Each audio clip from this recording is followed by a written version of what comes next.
భద్రాద్రి కొత్తగూడెం జిల్లా పౌరులందరికీ నా నమస్కారము.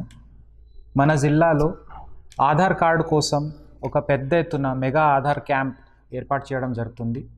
రాష్ట్ర స్థాయి నుంచి ఒక మంచి టీం మన దగ్గర కలెక్టరేట్లో 9 మరియు 10 జూలై రోజు ఇక్కడ అన్ని ఏర్పాట్లు చేసుకుంటూ ఒక మెగా ఆధార్ క్యాంప్ మనం సాధిస్తున్నాము.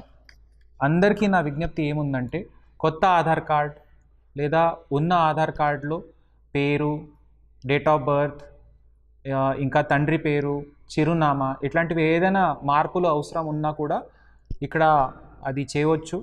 అందరికీ కోరేది ఒకటే, మీరు దయచేసి మన అప్లికేషన్తో పాటు అవసరం ఉన్న మ్యాండేటరీ ఏదైతే కాగితాలు ఉన్నాయో అది కూడా తప్పకుండా తీసుకురావాలని నా విజ్ఞప్తి. ఎందుకంటే స్టేట్ లెవెల్ నుంచి ఒక టీం మన కోసం ప్రత్యేకంగా ఇక్కడ మొదటిసారిగా రాష్ట్రంలో మొదటిసారిగా మన జిల్లాలో వస్తున్నారు. వాళ్ళందరూ కూడా అదే రిక్వెస్ట్ చేస్తున్నారు. ఉదాహరణంగా కొత్త ఆధార్ కార్డ్ కావాలంటే మనకి అవసరం ఉన్నది బర్త్ సర్టిఫికేట్ మరియు తండ్రి ఆధార్ కార్డ్, ఇంకా తండ్రి ఆధార్ మొబైల్ లింక్ అయి ఉండాలి.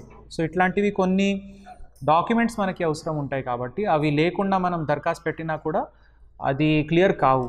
కాబట్టి మీ అందరికీ మంచి సౌకర్యం కల్పించడానికి 9th and 10th జూలై రోజు మెగా ఆధార్ క్యాంప్ మన కలెక్టరేట్లో ఏర్పాటు చేస్తున్నాము.